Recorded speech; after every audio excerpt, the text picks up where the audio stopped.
Hello guys, मैं शिखा Chauhan smart study with शिखा चौहान में आपका वेलकम करती हूँ।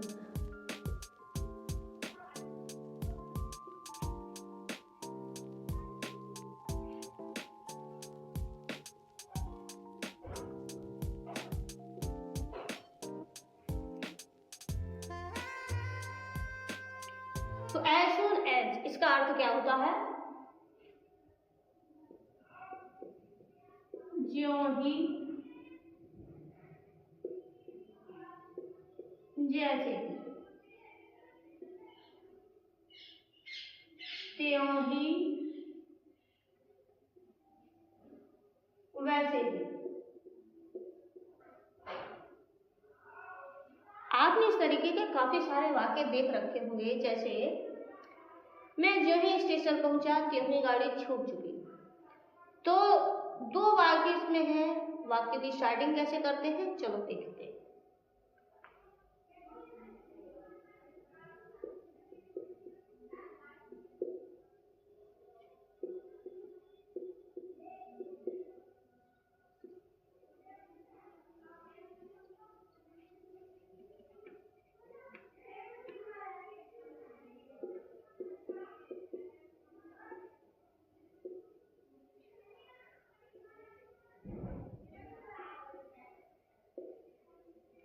दो वाक्य हैं, मैं जो ही स्टेशन पहुंचा त्यों ही गाड़ी छूट चुकी थी।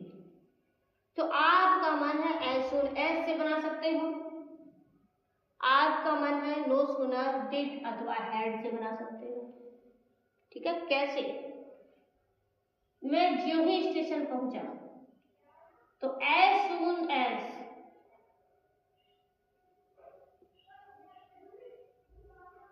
मैं जो ही स्टेशन पहुंचा त्यों ही गाड़ी छूट चुकी थी। कैसे बनाएंगे? एज सून एज, देखो ध्यान से समझना।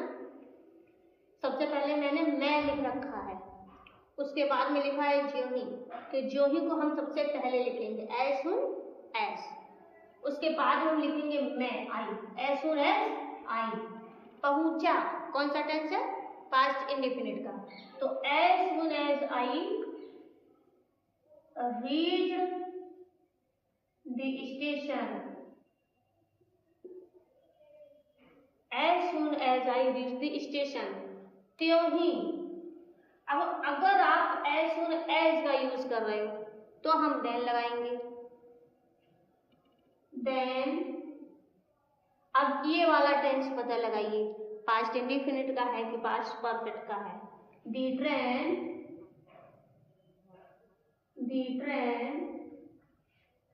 Had missed. समझ में आ रहा? कमेंट के थ्रू आप पक्का बताना। अभी मैंने एज सून एज का प्रयोग करके बनाया है, अब हम नो सूनर डिड अथवा हैड का यूज करेंगे। तो एज सून की एज की जगह पे हम क्या लिखेंगे? No sooner. अब पहले पता लगाइए ये टेंस प्रेजेंट पास्ट इंडेफिनिट का है या पास्ट परफेक्ट का है। अगर पास्ट इंडेफिनिट का है तो हम तुरंत उसके बाद हेल्पिंग वर्ब देंगे। हालांकि ये अर्थ नकारात्मक में जाता है, इसलिए यहाँ पे हेल्पिंग वर्ब रखेंगे। नो सूनर, ये पास्ट इंडेफिनिट का टेंस है इसलिए हम यहाँ पे डिड रखेंगे। अगर ये पास्ट परफेक्ट का टेंस होता तो हम यहाँ पे हैड रखते। ओके, तो नो सूनर डिड आई। जब हमने डिड लगा दिया है तो रीच की फर्स्ट फॉर्म लगाएंगे, no sooner did I reach the station. जब हम नो सूनर का यूज कर रहे हैं तब हम देन का यूज नहीं करेंगे, कॉमा का यूज करेंगे। किसका यूज करेंगे? कॉमा का। ये अच्छे से सीखिए, ये काफी कंपटीशन लेवल में पूछे जाते हैं। 12th बोर्ड में पूछे जाते हैं, सीबीएसई बोर्ड में पूछे जाते हैं, 10th बोर्ड में भी पूछा गया, पिछली वर्ष पूछा गया था। ध्यान से समझना। No sooner did I reach the station the train. अब भाई पीछे वाला टेंस पास्ट परफेक्ट का है तो हैड लगा के थर्ड फॉर्म लिखेंगे। दूसरा एग्जांपल ले रहे हैं, जैसे ही पिताजी घर आए वैसे ही मैं पढ़ने लगा। तो कैसे बनाएंगे? जैसे ही, as soon as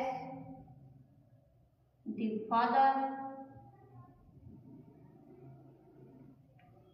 I came to home। अब वैसे ही, तो आप इस बात का ध्यान रखो कि हम as soon as का यूज कर रहे हैं, तो as soon as के साथ वैसे ही के लिए हम then का यूज करेंगे। then मैं पढ़ने लगा। तो इस तरीके के वाक्य अगर आपको बनाने नहीं आते हैं तो आप मेरे चैनल पर विजिट कीजिए, और मैंने ये वाला यानी बिगेन टू का यूज बता रखा है, तो आप एक बार पढ़ लीजिए। Then I began to read. अब अगर हम इसी वाक्य को नो सूनर से करें तो कैसे करेंगे? नो सूनर पास्ट इंडेफिनिट का टेंस है, तो हम हेल्पिंग वर्ब डिड ही लगाएंगे। No sooner did the father, अब हम केम नहीं लिखेंगे, कम टू होम। अब हम देन नहीं लिखेंगे, comma, I began to read. Okay, next example लेते हैं।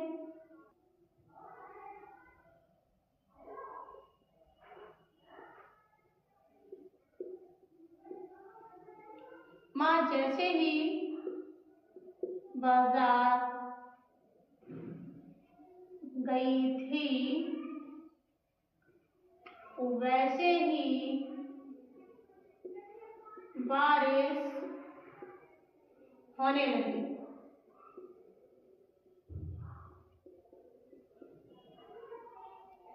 माँ जैसे ही बाजार गई थी वैसे ही बारिश होने लगी। तो ट्रांसलेट कैसे करेंगे?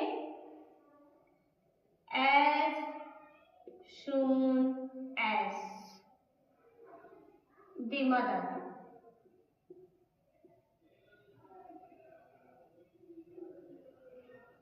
माँ जैसे ही बाजार गई थी। अब यहाँ पे थी यानी पास्ट परफेक्ट का टेंस बना के दिया गया है, तो कैसे बनाएंगे? अब हम इसमें हैड लगाएंगे, ठीक है, और जाने की थर्ड फॉर्म देंगे। As soon as the mother gone to market.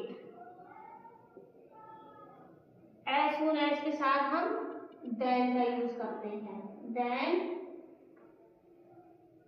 बारिश होने लगी, मौसम संबंधी घटना है, इसलिए हम इट का यूज करेंगे। It began to rain। Okay, अगर हम इसी को नो सूनर डिड अथवा हैड से बनाना चाहें तो कैसे? नो सूनर पास्ट परफेक्ट का टेंस है, हम डिड का यूज नहीं करेंगे, had. No sooner had the mother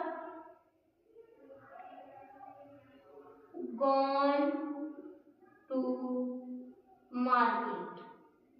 आपको पहले ही बता रखा है नो सूनर का अगर हम यूज करें तो हम यहाँ कॉमा लगाएंगे। It began to rain। Next example,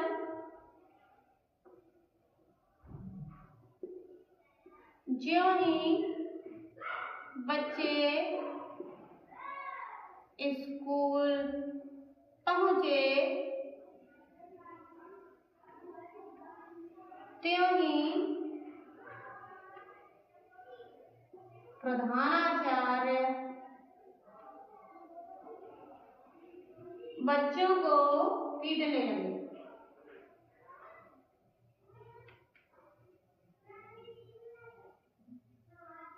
डूबने लगी।